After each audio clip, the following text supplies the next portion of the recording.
Welcome back to the Centre Half Bench podcast. The prelims are officially done and there's only one game to go this season, and that's the grand final against Geelong and Richmond. We have a grand final preview coming out the day after this video, so make sure you go check that out. Anyway, let's rip into it. Now, big stories, Sasha. What are the big stories from this week? You got Jeremy Cameron telling the Giants that he wants to leave, which is just massive. Because he was at the start of that project and now telling the club he wants to leave. But he wants to go back home to Geelong is his preferred destination, which I think is absolutely massive. And I think them making the grand final played a big role in that as well for them. Yep, and congratulations to Lachie Neale, who's officially the 2020 Brownlow winner. In the end, it was a runaway win, winning by 10 votes. He had the highest votes per game average ever in AFL history. So good on him. He's had an amazing season. And if it was a normal season, he could have gotten 40 votes and beaten Dustin Martin's record of, I think it was 36-37 in a season. So well done, Lachie Neale. What a great year he's had. And an absolute grade of the game, Gary Ablett is playing his final game in the grand final this week. So, on our behalf, we hope they win, and it'd be nice to see Gary Ablett go out on a premiership because he's such a great player. And like I said, one of the greatest of all time, I believe so. Yep. Anyway, let's get into this first prelim. Port Adelaide versus the Tigers. The Tigers narrowly winning by 6 points. Amazing game. Power falling agonisingly short in an amazing final. Yeah, and I think it was at about half time or something. I sent you a message saying you watch. It'll go to overtime here. And when the margin got to 6 points, I'm like, all it takes is one Port Adelaide goal. But unfortunately, they couldn't kick it, and the Tigers ran away with a 6-point win. Yeah, it was such a great final to watch, and it was just the finals culture. That's what it was about. But after good news for Tigers fan, bad news for Tom Lynch being abused by a poor Port Adelaide supporter and the sore loser. For throwing beer at him and has had his membership suspended for 2 years. I reckon it should have been life because that's not on. Yeah, it's a moment he's meant to be enjoying, and he's just out here getting abused during it. But Brad Ebert went out like an absolute champion, had a severe concussion in his last ever AFL game, last ever quarter, putting his body on the line for the team in the dying stages of the match when it was really crucial. Good on him. He's an absolute cult figure of Port Adelaide, came over from West Coast. And yeah, he puts his body on the line every week. 260 games, deserved everyone. Yeah, it's such a shame to see how he went out. And especially at a year filled with concussion, he just had to do what was best for his health.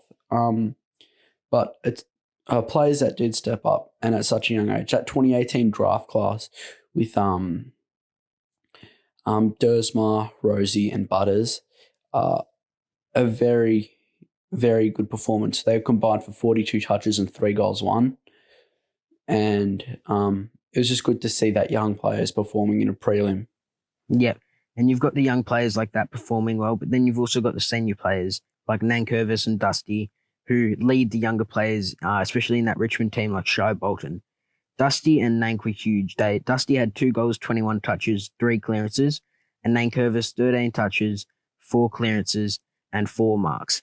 Nankervis signing on for 4 years. Those 2 players were huge, and they led the young players like Shai Bolton, who are playing really well, to that prelim win, which will set them up for that grand final against Geelong. Yeah, it's definitely helpful when you've got a centre and a rover or a midfielder that know each other's play styles. And especially having a player like Dusty at your feet, getting the ball off you, it makes you look better as a player as well. And yeah, congratulations on Trent Cotchin, the skipper playing his 250th game during the prelim. What an amazing leader he's been for that club throughout hard times and leading them to 2 premierships now. I don't really like him necessarily, but he's an amazing player and an amazing leader, so well done to him. I think they were saying a fact that he'd be the first 3-time premiership captain of Richmond in history. So it's going to be a very historic night on Saturday.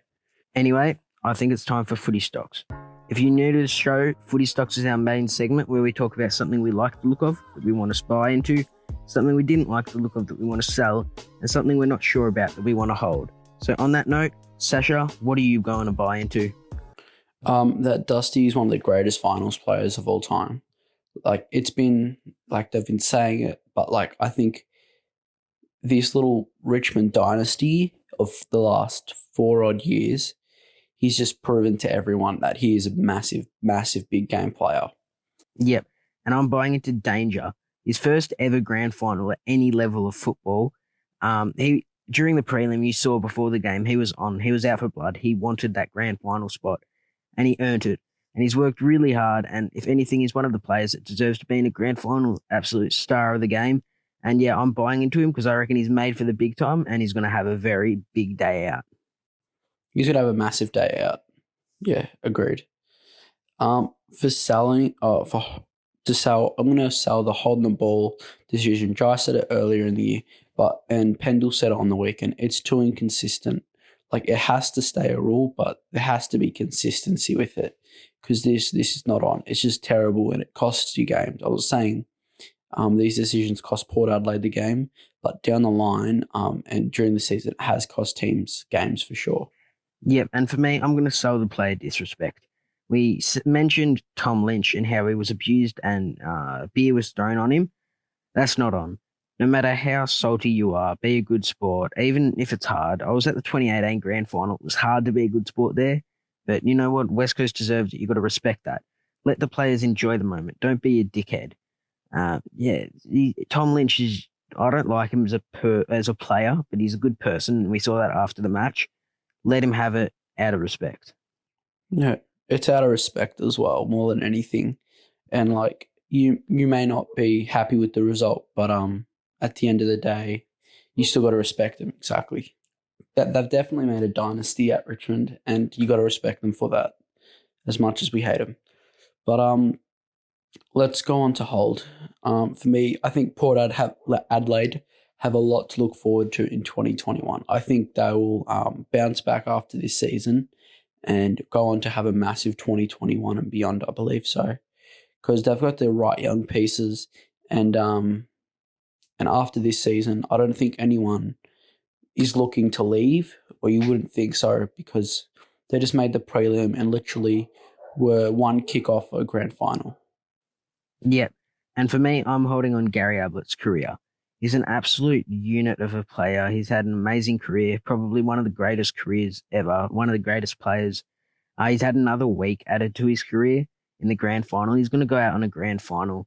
His achievements, all the achievements he's racked up over the years, multiple Brownlows, 2 premierships.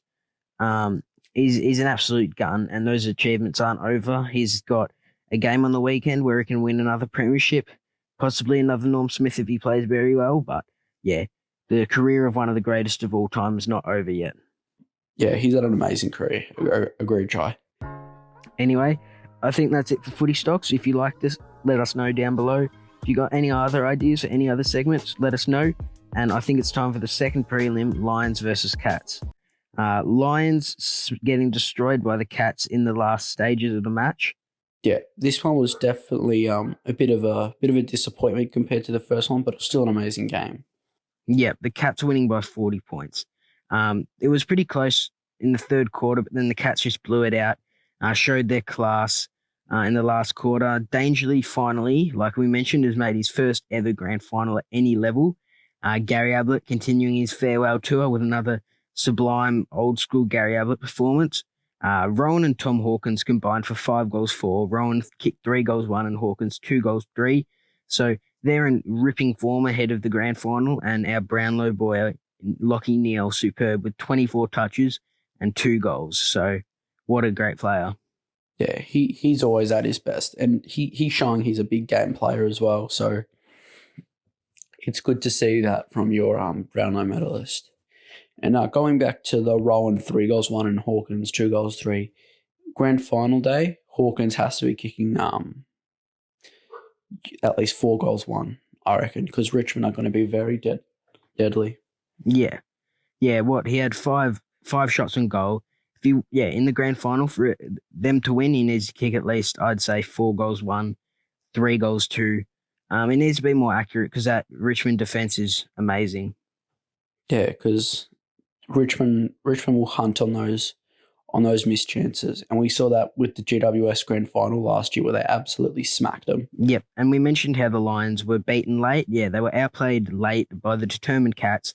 The Cats booking themselves a date in the grand final against the Tigers on Saturday, so that'll be a ripping game. And it was definitely more the fact that Geelong had a lot more experience in that lineup with a lot of those boys winning those premierships. I know Joel Selwood in his first season was a part of that 2007 premiership for a fact. He was a part of that little Cats dynasty, Mitch Duncan, 2011, Hawkins 2011. So they've got premiership success with them compared to that Brisbane squad, and I think that helped them out heaps. Yeah. Anyways, that's going to wrap up this episode of the reviews. It was our second last episode of the season reviews, so we've come a long way. We hope you enjoyed the episode. Grand final preview coming soon, and the review. Like Jar was saying, let us know your predictions for the game. And we're going to have a massive off-season. We can't wait for it. Thanks everyone again for listening, and peace in the Middle East. Have a good one.